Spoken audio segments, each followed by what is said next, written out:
Hi hello welcome to குட்டி பண்டி. இன்றைக்கி நம்ம என்ன பார்க்க போகிறோம் அப்படின்னா, அரிசி பருப்பு சாதம் செய்யுது எப்படின்னு சொல்லிட்டு தான் பார்க்க போகிறோம். வெறும் ஈஸியாக டேஸ்டியாக சூப்பராக பண்ணலாம், வாங்க பார்க்கலாம். நம்ம வீட்டில் காய்கறி இல்லாத டயத்தில் கூட நம்ம அழகாக பண்ணலாம். அதுக்கு நான் 2 தக்காளி, 2 பல்லாரி, ஒரு பச்சை மிளகா, அதுக்கடுத்து அரிசியும் பருப்பும் வாஷ் பண்ணி எடுத்துக்கிட்டேன். இன்றைக்கி நம்ம குக்கரில் தான் செய்ய போகிறோம். குக்கரில் 2 டேபிள் ஸ்பூன் ஆயில் ஊற்றி கொஞ்சமாக கடுகு போட்டு, கடுகு நல்லா பொரிஞ்சு வந்த உடனே நம்ம உளுந்தம் பருப்பு சேர்த்துக்கலாம். உளுந்தம் பருப்பு நல்லா செவந்த உடனே ஒரு கொத்து கருவேப்பிலை, 4 அரிசி பூண்டு, ஒரு பச்சை மிளகாய் 2ஆக கீறி அதையும் ஒன்றா போட்டுக்கிடலாம். நம்ம ஆல்ரெடி கட் பண்ணி வச்சுக்கக்கூடிய பல்லாரி அதையும் ஒன்றா சேர்த்துக்கிடலாம். பாருங்கள், நல்லா அந்த டைப்பில் வதக்கி விட்டுக்கிடலாம். இப்போ நம்ம தக்காளி ஆட் பண்ணிடலாம்.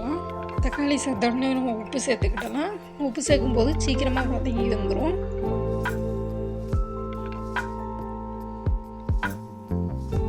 பாருங்கள், நல்லா வதங்கி வந்துருச்சு.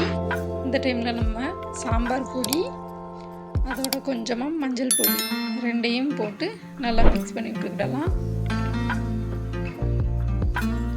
இனிமேல் நம்ம அளவு தண்ணியை ஆட் பண்ணிடலாம். 1 டம்ளர் அரிசி பருப்புக்கு 2 டம்ளர் வாட்டர் ஆட் பண்ணிக்கிடுவேன்.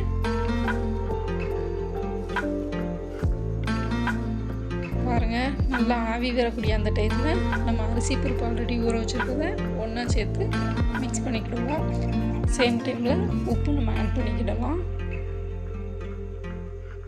இனிமேல் நம்ம 2 விசில் வந்தோடனே இறக்கிடலாம்.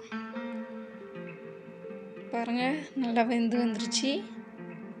அவ்வளோதாங்க, ஈஸியாக வீட்டில் காய்கறி எதுவுமே இல்லாத டைத்தில் கூட அழகாக நம்ம ரெடி பண்ணிடலாம். ஈஸியாக டேஸ்டியாக டக்குன்னு ஒரு ரெசிபி வெறும் 20 மினிட்ஸு செஞ்சிடலாம். பாருங்கள், எவ்வளோ அழகாக இருக்குது பார்க்கறதுக்கே. செஞ்சு பாருங்கள், அசந்துருவீங்க. தேங்க்யூ ஃபார் வாட்சிங்.